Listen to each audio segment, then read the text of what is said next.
तरबियत की नवैयत। चलते हैं अपने टॉपिक की तरफ। से पहले आपसे रिक्वेस्ट है कि आप मेरे चैनल को सब्सक्राइब, लाइक और शेयर कर दें। तालीम के नतीजे में मुकम्मल मुतवाज़िन शख्सियत के असूल के लिए इस्लामी निज़ाम तालीम में हर फ़र्द के लिए दर्ज बुनियादी असूल मुहैया करने चाहिए।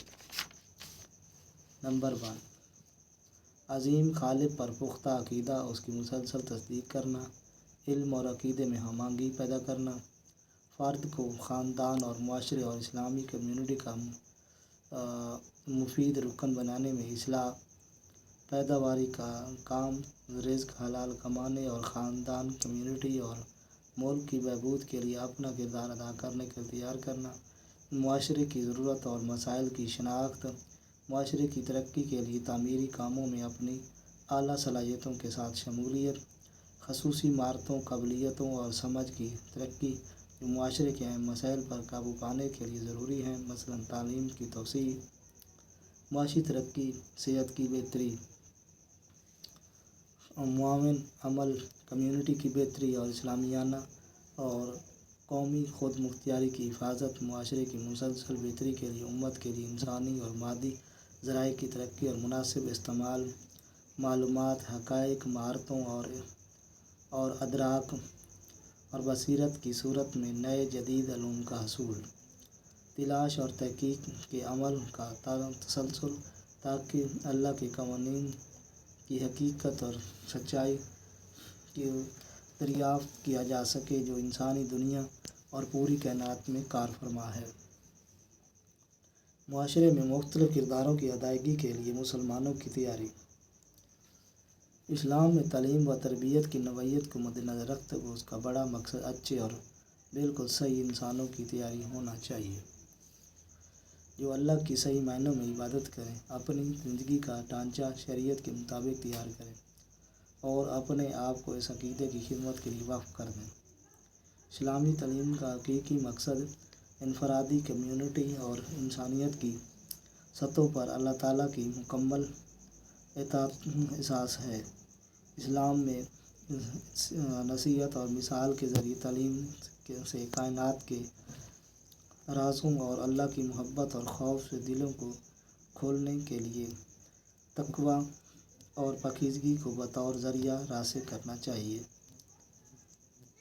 अल-फैसल 1972 ने तालीम की नवैयत की वज़ाहत इस तरह की है।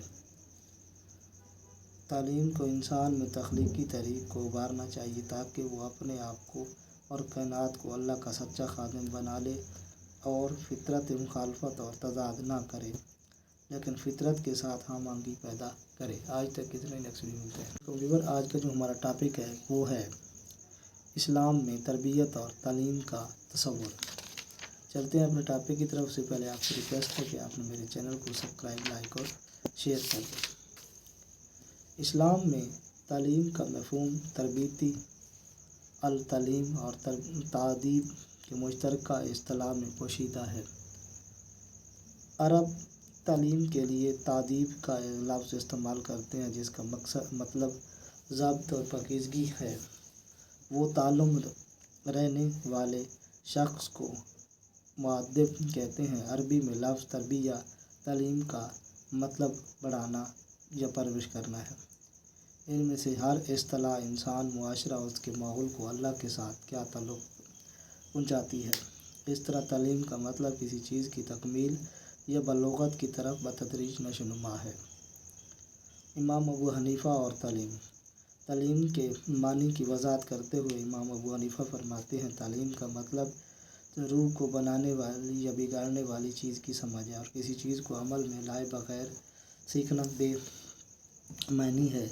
इस तरह हर शख्स को चाहिए कि इस दुनिया और अगली दुनिया को मद्देनज़र रखते हुए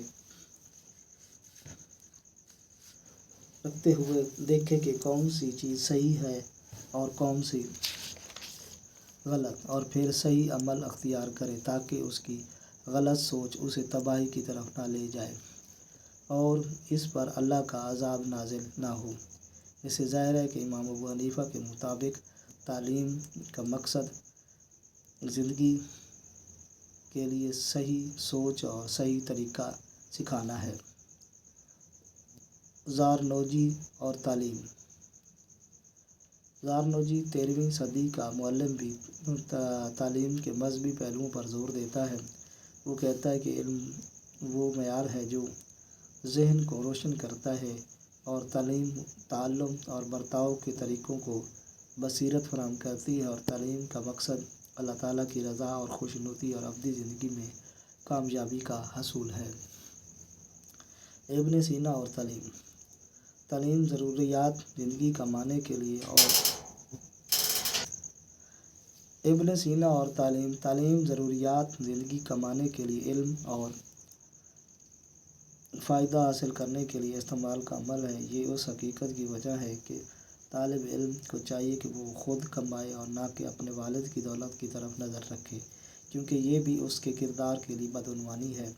इस तरह वो अख़वान से मुख्तलिफ है, जिसके मुताबिक तालीम रूह को बेदार करने का नाम है, लेकिन उसका हरगिज़ ये मतलब नहीं कि इब्न सीना ने ज़हनी तरबियत और मुमकिन सलाहियतों की रूहानी हकीकत पर जोर नहीं दिया। आज तक इतना ही, नेक्स्ट वीडियो मिलते हैं। आज का जो हमारा टॉपिक है वो है अदारिये की अहमियत व मकासद। चलते हैं अपने टॉपिक की तरफ। से पहले आपसे रिक्वेस्ट है कि आप मेरे चैनल को सब्सक्राइब, लाइक और शेयर कर दें। अदारिया को अखबार के दूसरे तमाम दर्जात से ज़्यादा अहमियत हासिल है, क्योंकि अदारिया अखबार की रूह होता है।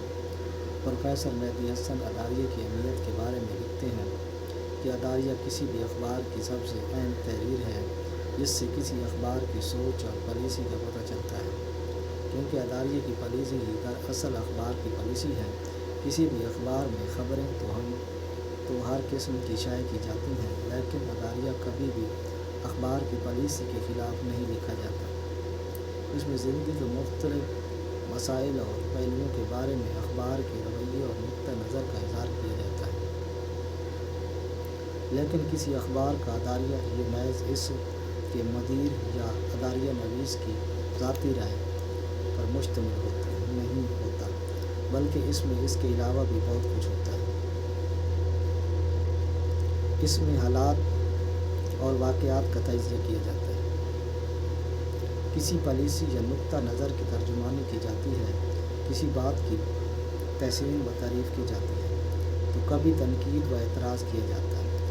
गर्ज़ अदारिया में वो तमाम अनासिर होते हैं जो किसी पढ़े लिखे शख्स को मज़ीद पढ़ाने या उसे तहलील या कायल करने के लिए ज़रूरी होते हैं, क्योंकि अदारिया का मकसद और फ़िक्र ज़हन और ज़ौक़ व जज्बात और एहसासात की तरबियत करता है। ज़ाहिर में वो नुकात दिए जाते हैं जो अदारिया की अहमियत व मकासद को वाज़ेह करते हैं। राय आमा तश्कील देना।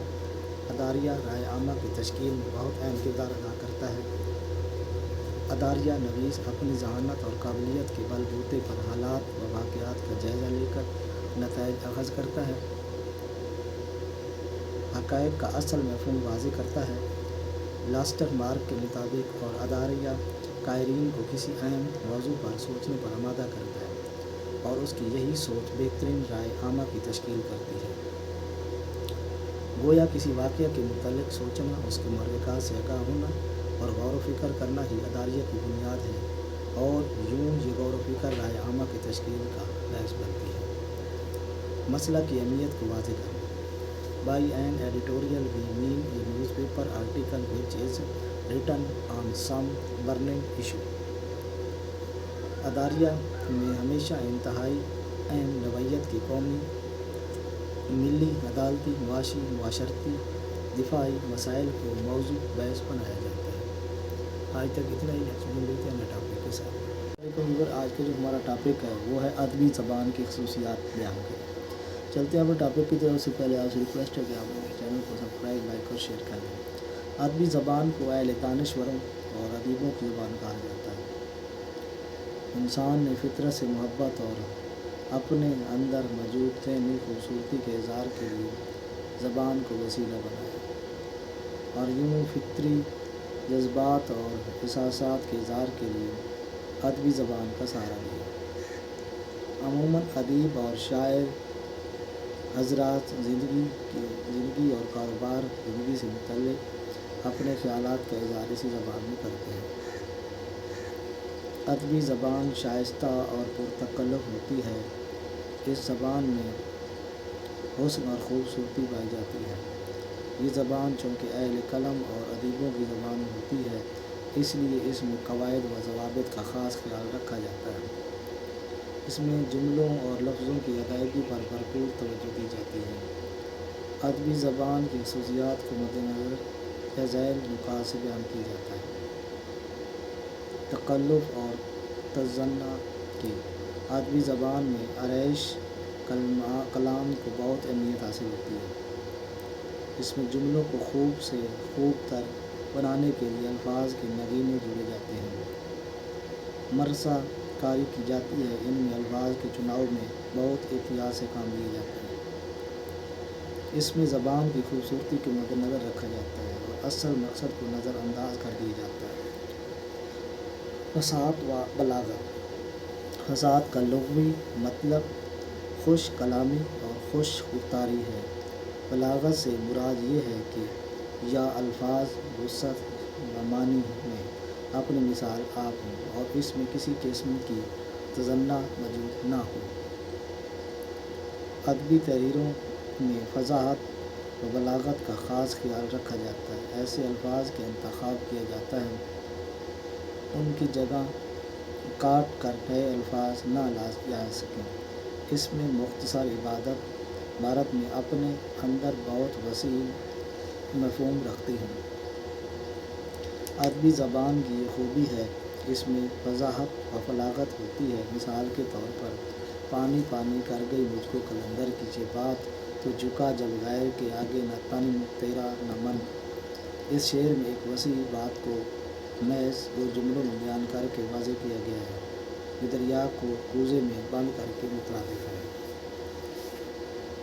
تصور و تخیل کا عنصر۔ ادبی زبان میں حقائق کے بیان سے زیادہ تصور اور تخیل کے بیان پر زور دیا جاتا ہے۔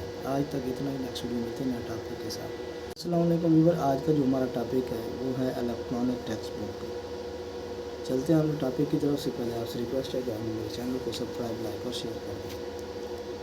21ویں صدی کے جدید دور میں کاغذ والی کتاب کی جگہ ڈیجیٹل کتاب مقبول عام ہو رہی ہے۔ کمپیوٹر آمتی تدریس کے لیے استعمال ہونے والی الیکٹرانک یا ٹیکسٹ بک کے لیے تدوین کتب میں بھی جگہ بن رہی ہے۔ مکمل کتاب ایک ڈسک یعنی کہ CD میں ہوتی ہے، جسے کمپیوٹر میں استعمال کیا جاتا ہے۔ اسے سائبر ٹیکسٹ بک بھی کہا جاتا ہے۔ ای ٹیکسٹ بک بھی انٹرنیٹ پر دستیاب ہے۔ عبید اللہ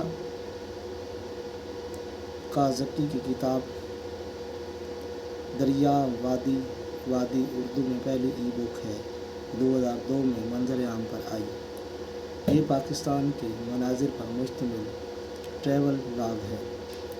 www مختلف ویب سائٹ پر ای بک کی ورائٹی دکھاتی ہے، جیسے کہ bookfear.com، amazon.com اور اس طرح